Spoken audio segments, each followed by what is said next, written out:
tu es notre Dieu encore.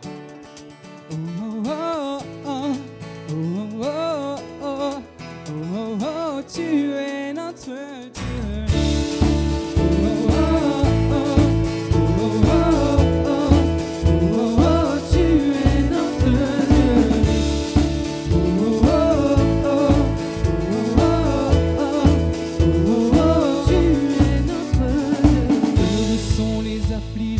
Car tu viens leur donner ta joie. Heureux sont les cœurs brisés, car toi seul les consoleras. Car tu nous remplis d'une vie nouvelle. Car tu nous remplis d'une vie nouvelle. Nous t'aimerons d'un amour éternel. Tu ouvres grand les portes des cieux. On le déclare ensemble. Nous voulons déclarer que tu es notre Dieu.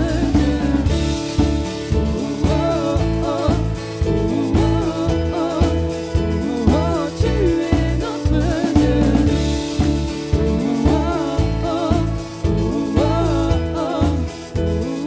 Tu es notre Dieu. Heureux sont les rejetés, car tu leur ouvriras tes bras. Heureux ceux qui ont donné, car c'est toi qui les combleras. Car tu nous remplis. Car tu nous remplis d'une vie nouvelle. Nous t'aimerons d'un amour éternel. Tu ouvres grand les portes des cieux. Nous voulons déclarer que tu es. Car tu nous remplis, encore une fois. Tu nous remplis d'une vie nouvelle. Nous t'aimerons d'un amour éternel. Tu ouvres grand les portes des cieux. On y va. Nous voulons déclarer que tu es notre Dieu.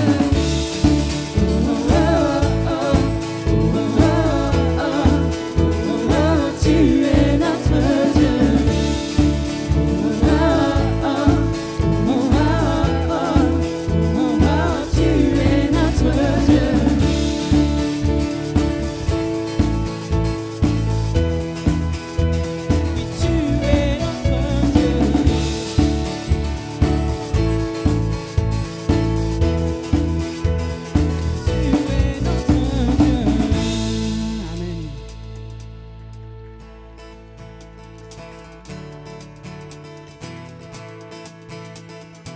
Cet amour nous appelle par notre nom. En toi les anges sont bénis, en toi les faibles sont affermis, les cœurs brisés tu rétablis, donnant la vie. Cet amour qui peut libérer, cet amour qui peut restaurer, nous appelle par votre nom. Tu nous appelles par notre nom. Ce Dieu qui créa tout l'univers, ce Dieu qui va mourir au calvaire, nous appelle par notre nom. Tu nous appelles par notre nom. À ceux qui doutent dans la foi, aux chancelants tu t'en livres, tu les appelles de ta voix. On chante ensemble ce matin, on proclame. Cet amour qui peut libérer, cet amour qui peut restaurer, nous appelle par notre nom. Tu nous appelles par notre nom. C'est Dieu qui créa tout l'univers, c'est Dieu qui va mourir au calvaire, nous appelle par notre nom. Tu nous appelles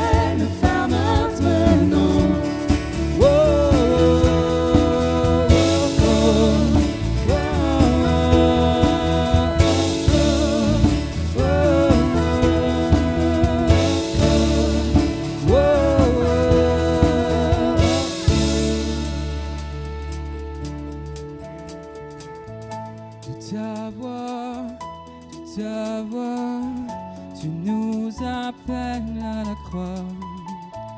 De ta voix, tu nous appelles à la croix. De ta voix,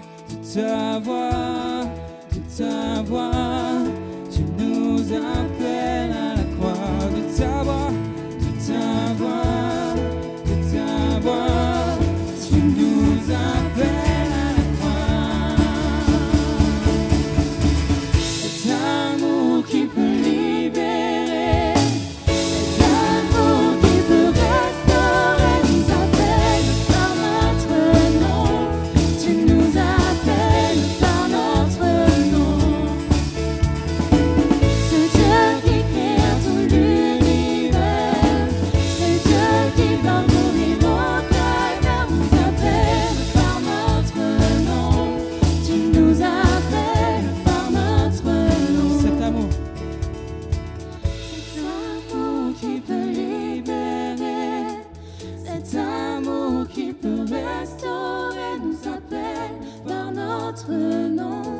Tu nous appelles par notre nom. C'est Dieu qui créa tout l'univers, c'est Dieu qui va mourir au calvaire, nous appelle par notre nom. Tu nous appelles par notre nom. Je viens dans ta présence, vers l'univers. Rien n'a plus d'important, rien n'a plus de valeur. Je viens chercher ton cœur,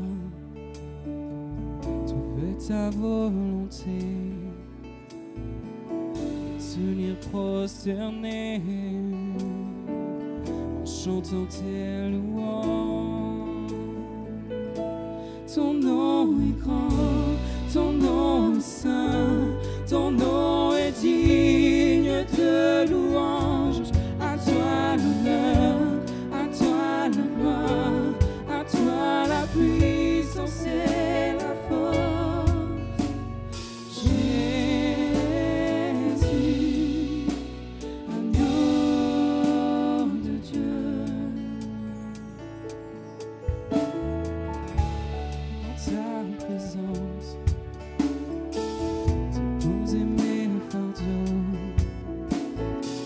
tout ce qui me retient, m'approcher de toi. On dépose tout dans sa présence ce matin. Tu es mon bouclier, oui, mon abri, mon seul bien. Sois Seigneur mon Dieu. Je veux lever les mains. On le loue ensemble ce matin. Ton nom est grand, ton nom est saint, ton nom est digne de louange.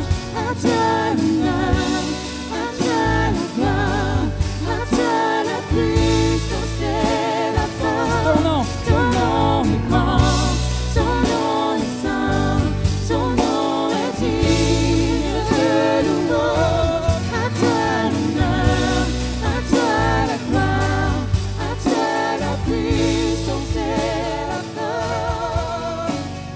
Jésus, agneau de Dieu. Éphésiens chapitre 6 à partir du verset 10.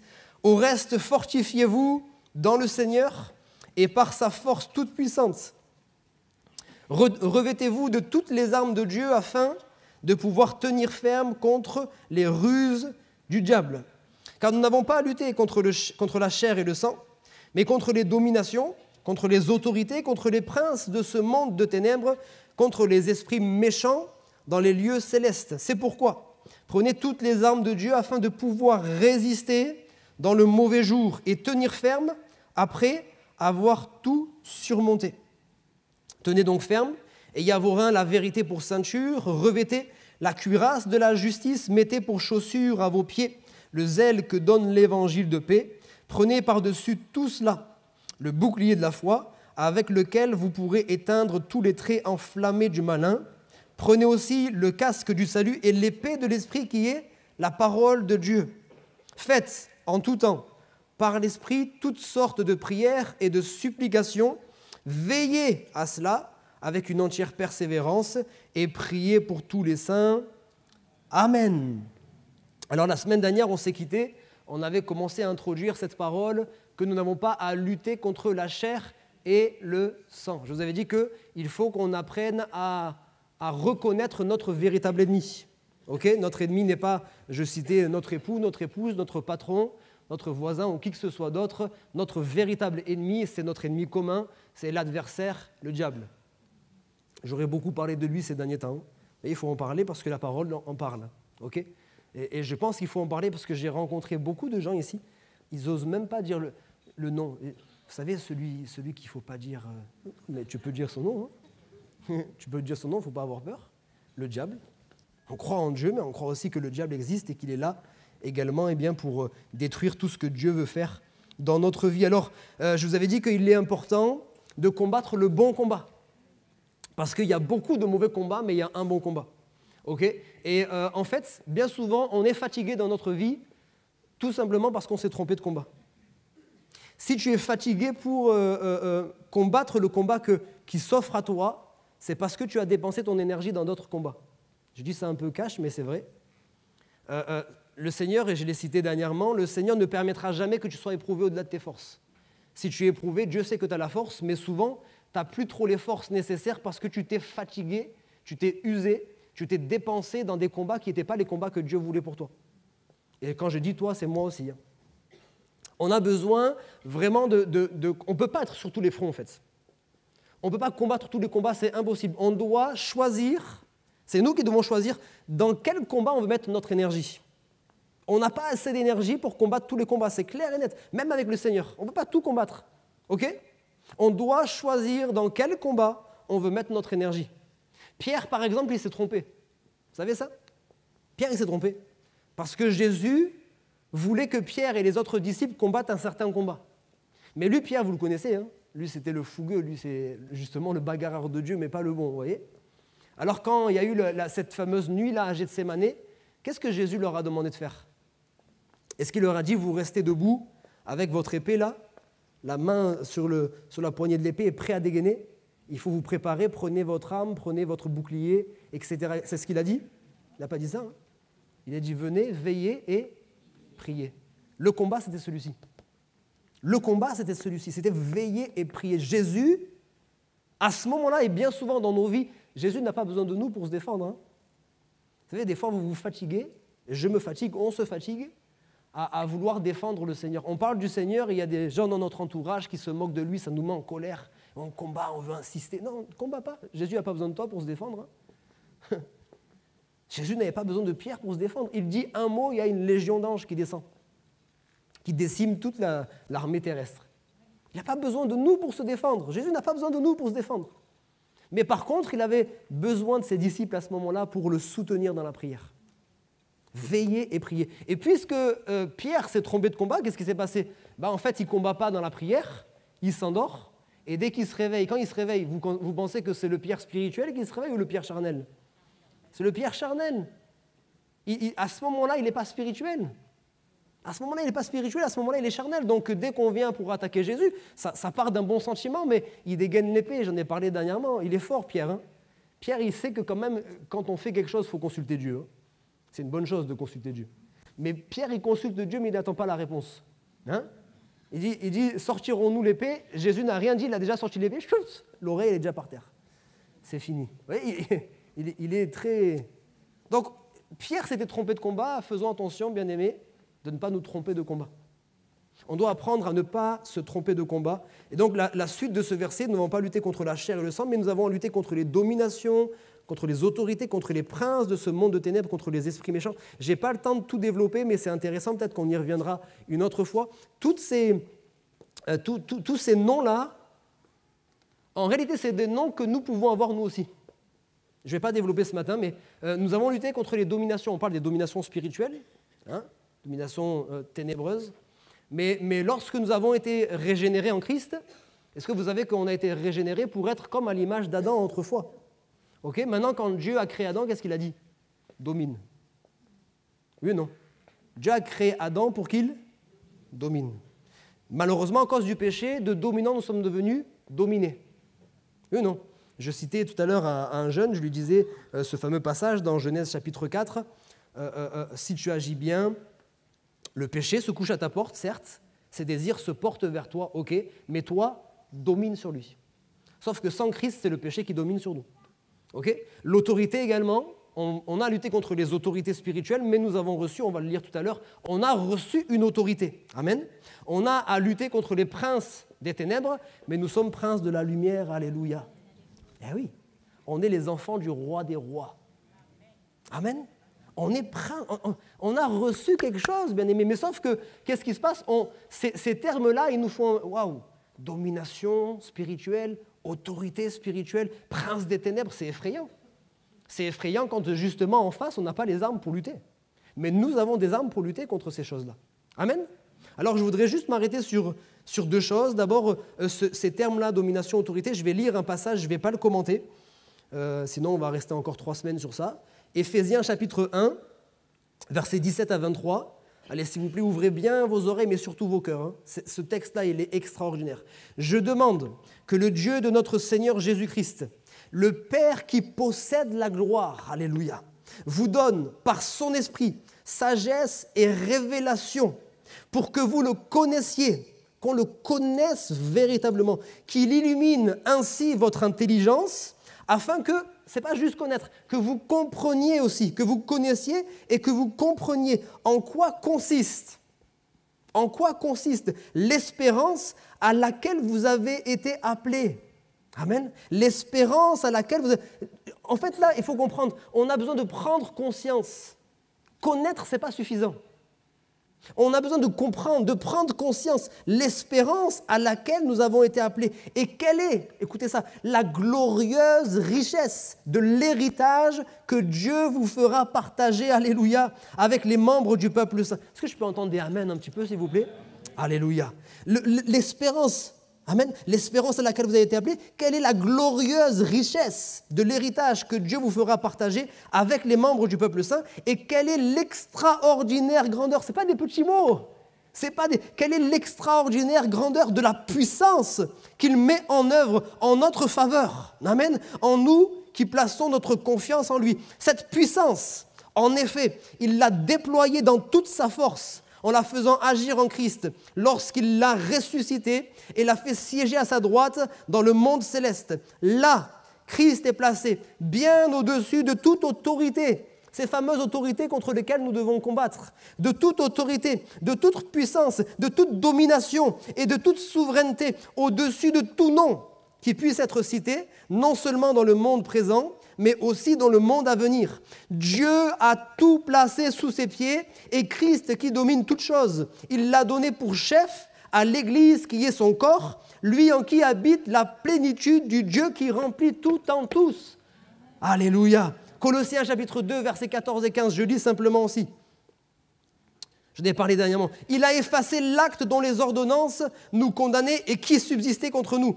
Et il a détruit en clouant la croix. Écoutez ça, il a dépouillé quoi? Les dominations et les autorités, celles qu'on doit combattre. Est-ce que vous me suivez ce matin? Christ a dépouillé les dominations et les autorités et les a livrées publiquement en spectacle en triomphant d'elles par la croix. Alléluia. Est-ce qu'on peut acclamer notre Dieu? Est-ce qu'on peut acclamer véritablement notre Dieu? Vous savez, quand on acclame, ce n'est pas juste taper des mains. On réalise sa grandeur. On acclame sa victoire, on acclame sa grandeur, on acclame sa puissance. Notre Dieu est puissant et on est de son côté. Alléluia. On a à lutter contre les dominations, les autorités, les princes des ténèbres, etc. Mais elles ont été dépouillées. Amen. Et on ne va pas lutter par nos propres forces. On lutte avec les armes de Dieu, des armes qui sont puissantes. Alléluia. On a reçu une autorité. On lutte contre les autorités, mais on a reçu une autorité. Laissez-moi vous lire encore un passage. Je veux vous emmener à réaliser ça en fait. Matthieu chapitre 10, verset 1, c'est un passage que vous connaissez, mais on a besoin de comprendre, de passer à l'autre étape. Connaître et comprendre, bien-aimés. Ce n'est pas juste de connaître et de citer des versets comme ça. J'ai besoin de comprendre. La Bible me dit quoi? Il leur a donné le pouvoir. Le mot pouvoir en grec, c'est ce mot-là, autorité. Ok? Voilà, je vous encourage de plus en plus. Aujourd'hui, on a tous les outils qu'il faut pour étudier la parole. Okay? Peut-être que maintenant, vous avez lu la parole en surface, vous avez besoin d'aller en profondeur. Vous prenez sur votre téléphone, vous prenez une concordance, vous prenez ce que vous voulez, prenez les outils pour aller creuser. Okay? Et vous allez vous rendre compte, ce terme-là, tout ce que je dis, allez vérifier en fait les chrétiens de Béret. Hein? Okay? Ce terme-là, il vous a donné le pouvoir, c'est l'autorité. Il nous a donné une autorité de chasser les esprits impurs et de guérir toute maladie et infirmité. Alléluia. À qui il a donné ça? À Stéphane et Kevin seulement, vous, tant pis pour vous. Non, il a donné ça à tous ceux qui croient. Alléluia. À tous ceux qui croient, il a donné une autorité. Je lis aussi Luc chapitre 10, verset 19. Il vous a donné, je vous ai donné le pouvoir, pareil, autorité, de marcher sur les serpents, sur les scorpions et sur toute la puissance des ténèbres. Il n'a même pas voulu s'embêter à dire domination, autorité, principe, toute la puissance des ténèbres. Alléluia. Waouh! Peuple de Dieu, est-ce que vous réalisez ça? Je m'arrête 2 secondes, prenez le temps de réaliser. L'autorité que Dieu nous a donnée. Maintenant, je vais m'arrêter un instant sur l'autorité. En fait, l'autorité, il faut comprendre une chose. L'autorité est liée à une identité ou une position. OK? Dernièrement, je donnais cet exemple des parents. On peut donner l'exemple aussi d'un directeur, un chef d'entreprise. On peut donner l'exemple d'un président. OK? Par cette position, par cette identité, je n'ai pas besoin d'acheter de l'autorité. On n'achète pas l'autorité. Je n'ai pas besoin de lire des livres pour apprendre l'autorité. L'autorité ne s'apprend pas dans des livres. L'autorité ne s'achète pas. On a l'autorité par notre identité et par notre position. Amen. Maintenant, il y a une différence entre avoir l'autorité et exercer l'autorité. OK? Beaucoup d'entre nous, on a des autorités, mais si on ne sait pas qu'on a cette autorité, si on n'en a pas conscience, on ne sera pas capable d'exercer cette autorité. Je vais vous donner dernièrement l'exemple des enfants. Hein? Je dis, si vous ne savez pas que vous avez une autorité, quand vous allez vous adresser à vos enfants vont le sentir, ils ne se soumettront pas. Parce que vous ne savez pas que, juste en tant que papa ou maman, légalement, vous avez une autorité. Vous me suivez bien? Donc, quand je dis quelque chose à mon enfant, j'ai en moi cette autorité. Je n'ai pas besoin d'avoir lu des livres sur comment être un bon parent. J'ai en moi cette autorité. Et c'est si je sais que j'ai cette autorité qu'en parlant même simplement, mes enfants vont savoir que j'ai une autorité. Yes? Pareil pour un patron. Si vous êtes chef d'entreprise demain, vous arrivez devant vos employés, vous dites « Excusez-moi, s'il vous plaît, peut-être vous pourriez envoyer des mails, peut-être vous pourriez faire ceci. » Mais l'homme, il est ce qu'il est. Hein. Si tu viens comme ça, tu vas te faire manger. Dis-moi, si tu dis « Excusez-moi » et peut-être, je ne vais pas le faire. Mais si tu viens en tant que chef d'entreprise d'autorité, mais sans crier, sans être humiliant ou quoi que ce soit. Voilà, aujourd'hui, il faut faire ça. Tu donnes des directives, il faut faire ça. Il faudra penser à faire ça, faire ça, faire ça, faire ça. Tout le monde sait qu'on a une autorité. Yes? Donc, c'est notre responsabilité de travailler à cela. On a besoin de prendre conscience de cette autorité. Maintenant, je rajoute aussi que, justement, avoir une autorité nous permet de ne pas être obligé d'être autoritaire. Parce que c'est différent. Quand j'ai l'autorité, je n'ai pas besoin d'être autoritaire. Être autoritaire, c'est quoi? Je dois crier, je dois être menaçant, je dois être dur, Non, l'autorité, je suis calme. Je suis conscient. Si toi, tu n'es pas conscient, mais moi, je suis conscient de l'autorité que j'ai reçue. On ne va pas développer ça ce matin, mais l'autorité peut être aussi liée à une chose. OK? J'ai une autorité de parent sur mes enfants. Je n'ai pas une autorité de parent sur les autres enfants. J'ai une autorité de chef d'entreprise, mais mon autorité, elle se limitera seulement au cadre professionnel. C'est-à-dire, si je suis chef d'entreprise, j'ai une autorité professionnelle, mais je n'ai pas d'autorité dans la vie personnelle des gens.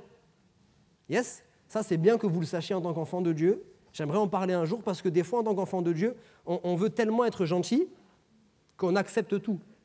Ton patron a le droit de te donner des directives, il est ton autorité, mais il n'a pas le droit de dépasser. Il n'a pas le droit de dépasser ça pour commencer à avoir un regard ou même une influence dans ta vie personnelle. Il est ton patron, dans le cadre professionnel, il peut te dire, mais en dehors de cela, il est un homme, une femme comme toi. Amen. On ne veut pas non plus être trop gentil. On est gentil, mais il faut que les choses elles soient bien en ordre. Amen. Alors maintenant, comprendre ça, je vous donne l'exemple de la délivrance. Allez, je vous ai dit, en ce moment, on va parler un peu de ça. Je vais terminer après, on va parler d'autres choses, mais il faut en parler. Vous savez, il y a des gens qui sont possédés par des démons, par des esprits méchants. Je ne suis pas là pour effrayer qui que ce soit, si vous n'êtes pas habitué à entendre ces choses-là, mais c'est une réalité, que vous le vouliez le croire ou non, que vous l'entendiez ou non, c'est une réalité, c'est comme ça. Il y a des gens dans notre pays, pas seulement à l'autre bout du monde, qui sont possédés par des démons, qui sont liés par des esprits mauvais, qui sont oppressés, qui sont opprimés, etc., etc. Et justement, c'est ce que je disais tout à l'heure, nous avons reçu, nous croyons, une autorité et même une mission, bien-aimés. La Bible dit dans le livre des Proverbes, délivre celui que l'on mène à l'abattoir. Tu ne pourras pas dire que tu n'étais pas au courant. Je ne peux pas voir une personne qui est tourmentée par des esprits mauvais, et puis moi je dis non, mais moi, je sais pas ce que je peux...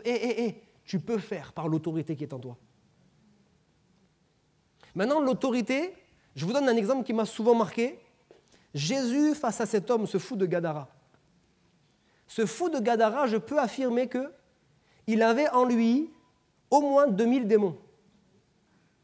Comment je peux affirmer ça? Pour deux choses. Quand Jésus va s'adresser justement à cet homme, ou en tout cas aux démons, quel est ton nom? Légion. C'est qu'une légion, c'est minimum 3000 personnes. Ok? En plus de cela, c'est les démons eux-mêmes qui... Parce que Jésus, waouh, c'est l'autorité. Hein? On ne rigole pas avec ça. Jésus, il y a au moins 2000 démons qui sont là. Ils voient Jésus arriver, ils commencent à trembler. Ils savent ce qui va se passer.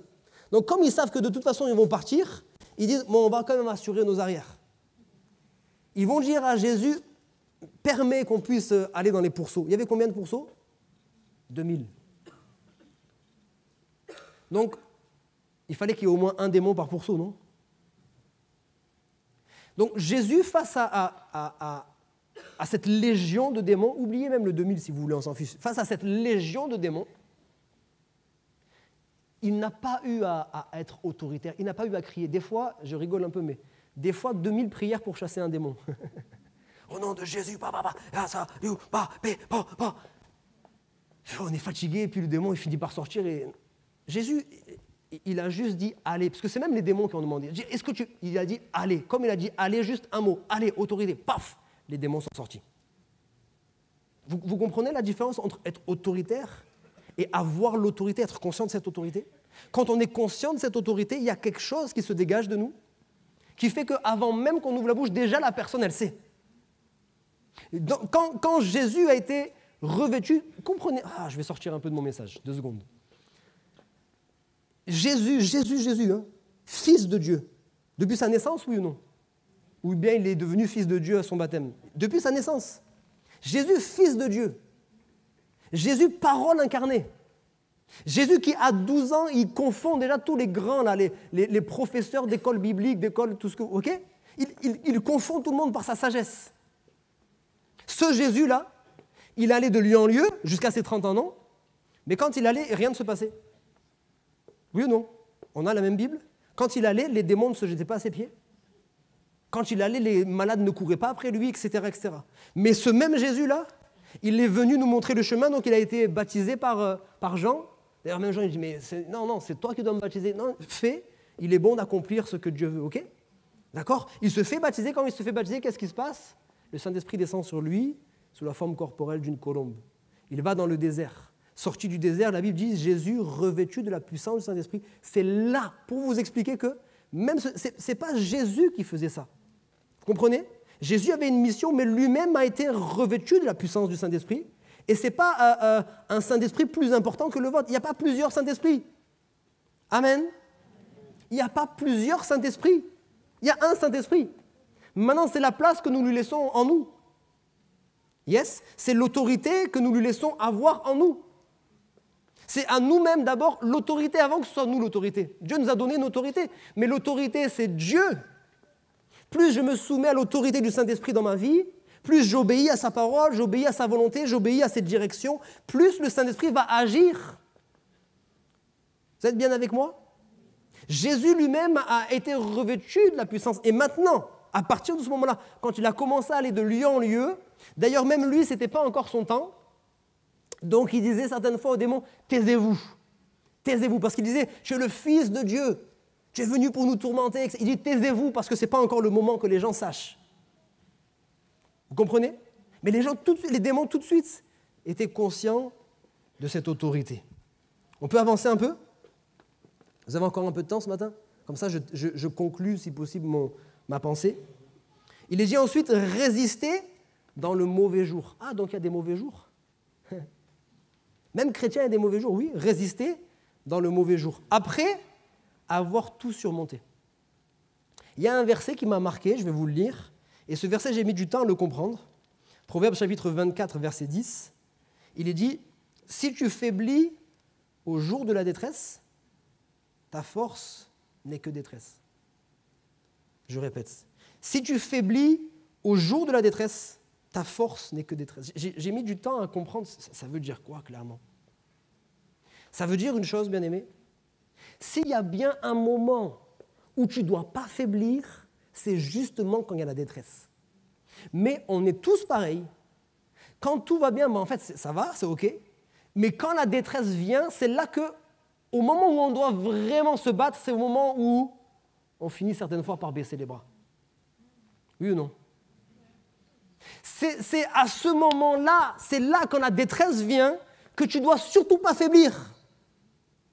C'est à ce moment-là, si tu faiblis au jour de la détresse, même ta force ne sera que détresse. Ça veut dire, il faut vraiment que tu combattes. Je veux vous dire des choses vraiment par amour. Il y a beaucoup trop d'entre nous, et moi le premier aussi dans certaines... Il y a beaucoup d'entre nous, on s'est avoué vaincus dans certains domaines de notre vie. Pas dans tous les domaines, je vous rassure, mais il y a des domaines de notre vie où on s'est avoué vaincu.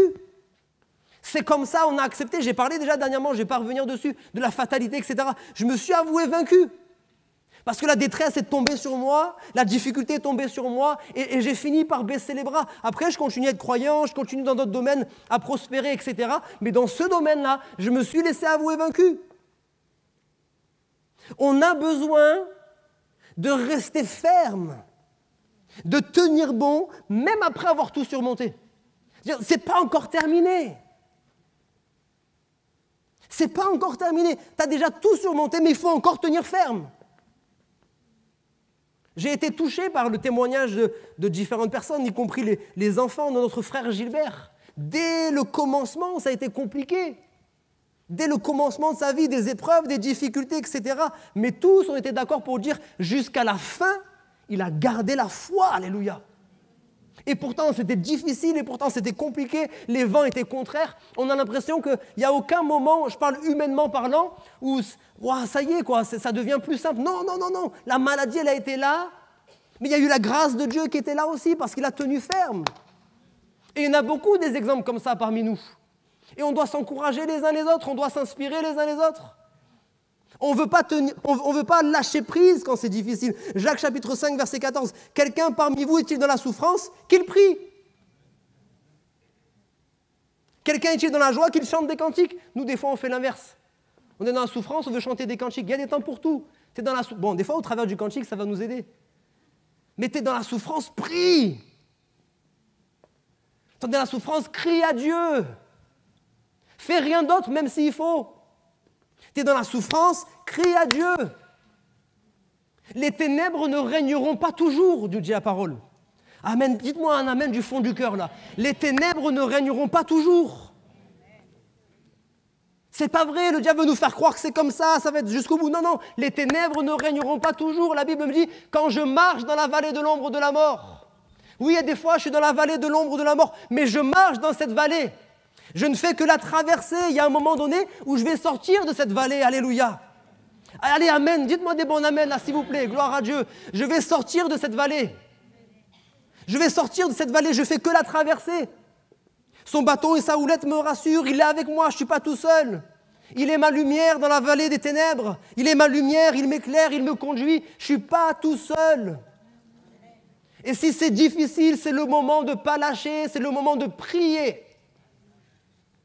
Pleure devant Dieu, crie à lui, passe la nuit, si tu en as le cœur à ça, passe la nuit à prier. Et sois déterminé comme Jacob. Jacob, s'il n'y avait pas ce verset dans la Bible, personne n'aurait osé faire ça.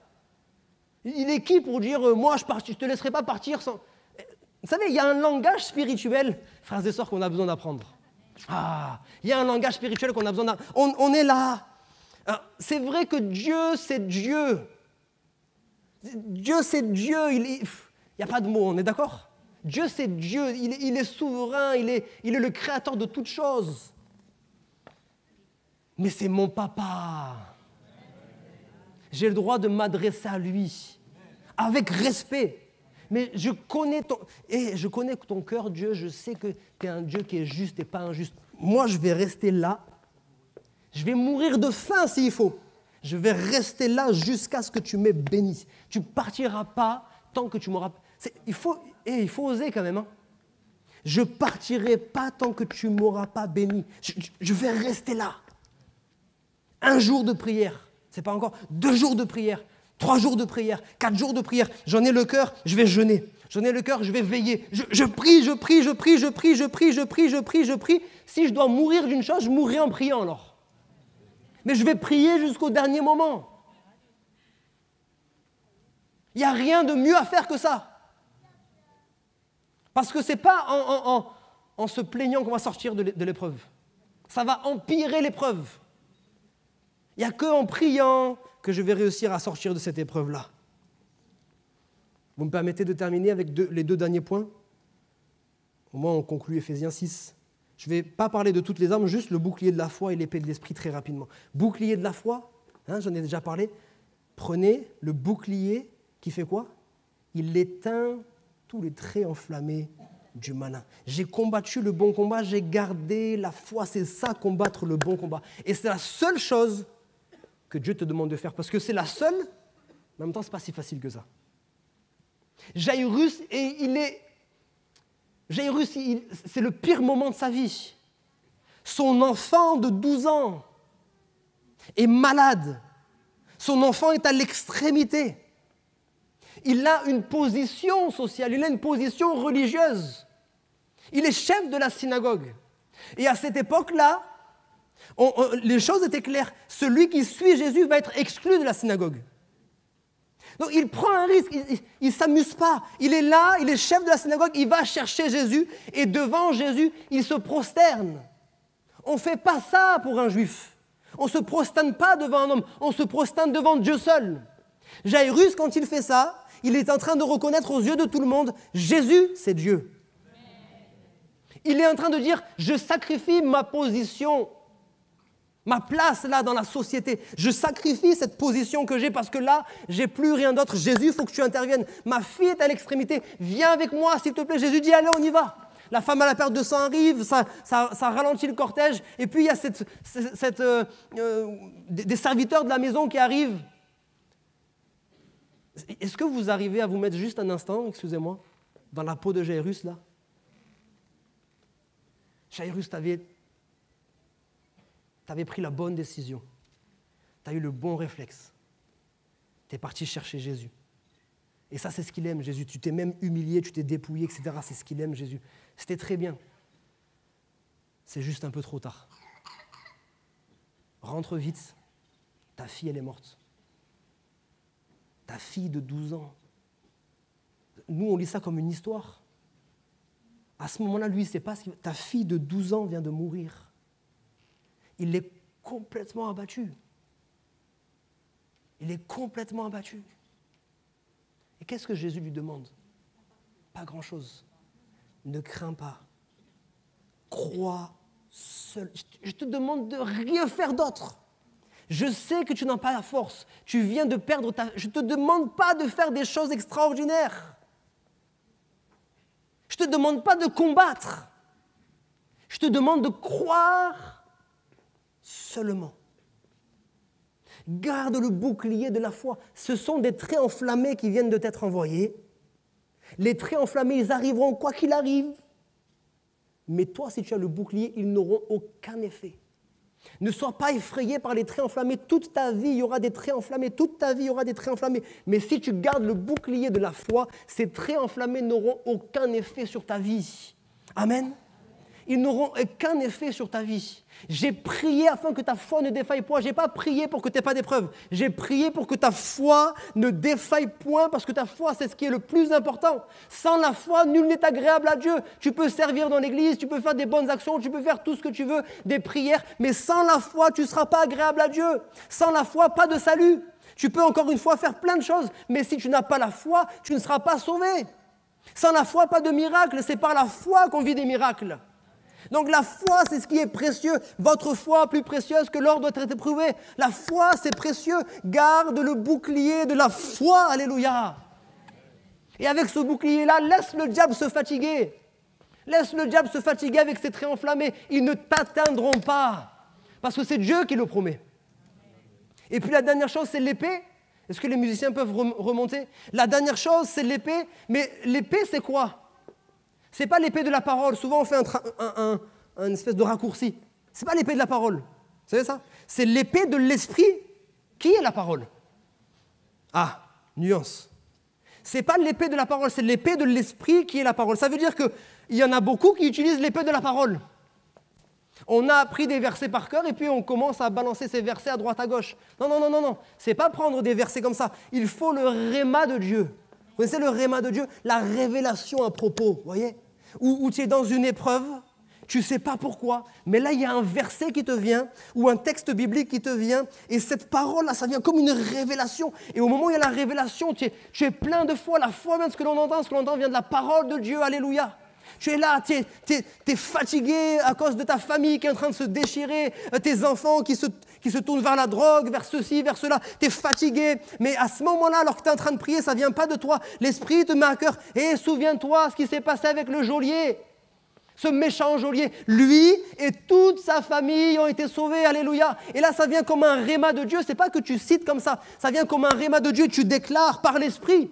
L'épée de l'Esprit, tu déclares par l'Esprit, Seigneur, ce que tu as fait pour ce geôlier, tu vas le faire pour ma propre famille. Amen. Il n'y a aucun cœur qui peut te résister. Si tu as plié le cœur de ce méchant pharaon, tu vas être capable de toucher le cœur de ma famille. Alléluia. Et il y a des situations comme ça où on a comme un réma de Dieu. Et c'est une parole qui n'est pas juste une parole comme ça sortie de nulle part. Elle vient de l'Esprit. Et cette parole, quand je la déclare par l'Esprit, waouh, l'effet que ça a dans le monde spirituel. Waouh, l'effet. Vous savez, je suis là en train de m'exciter devant vous. Je suis faible, mais si vous savez comme je suis faible, si vous savez comme je suis fragile, si vous savez comme je manque de confiance en moi, si vous saviez seulement, Dieu m'en est témoin, si vous saviez. Mais le seul moment où j'ai de l'assurance, c'est quand je prends conscience de mon Dieu qui habite en moi. Et là, je m'oublie que Kevin, il est nul, il est faible, il est tout ce que vous voulez. J'oublie parce que Dieu est en moi. Celui qui est en moi, il est plus grand que celui qui est contre moi. Et si Dieu est avec moi, qui sera contre moi? Alléluia. Et c'est la même réalité pour chacun d'entre vous. La même réalité, le même esprit, le même Dieu, le même Jésus Sauveur. Ces paroles-là, gardez-les, passez-les dans votre cœur, passez-les dans votre cœur, passez-les dans votre cœur. Vous allez tellement vous les passer que les mensonges de l'ennemi ne passeront plus. Ça ne rentre plus dans mes oreilles, ça ne rentre plus dans mon cœur. Je ne peux pas écouter ce que tu dis. Moi, je sais que la parole de Dieu est la vérité. Et je veux leur repasser dans mon cœur constamment, constamment, constamment. Même dans le mauvais jour et surtout dans le mauvais jour. Je me sens seul et désemparé. Dans la vallée des ossements desséchés, je m'accrocherai à ta parole. Ton esprit sera la boussole qui me conduit sur ce chemin.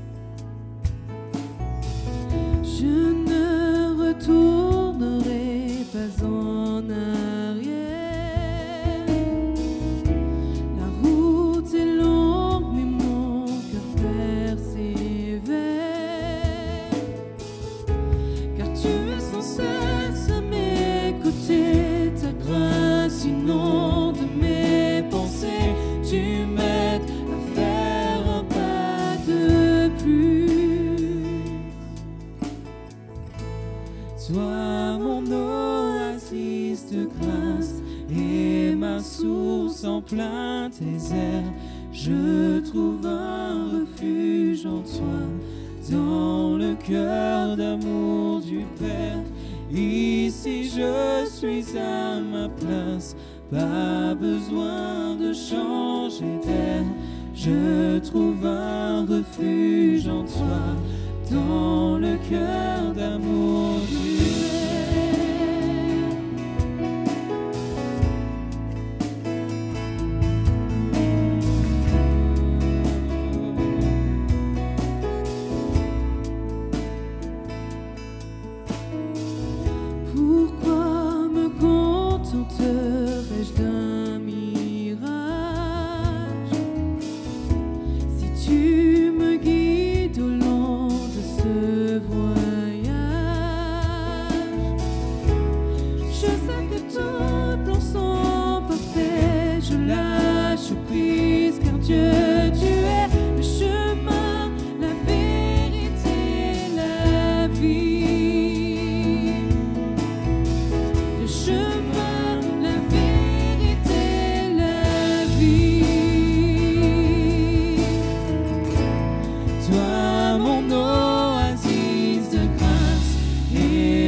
autorité maintenant dans ce lieu, comme l'a dit Kevin, on rechante ce refrain.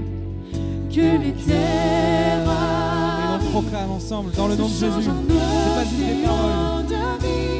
Dans le nom de Jésus, dans le nom de Jésus. Que les cœurs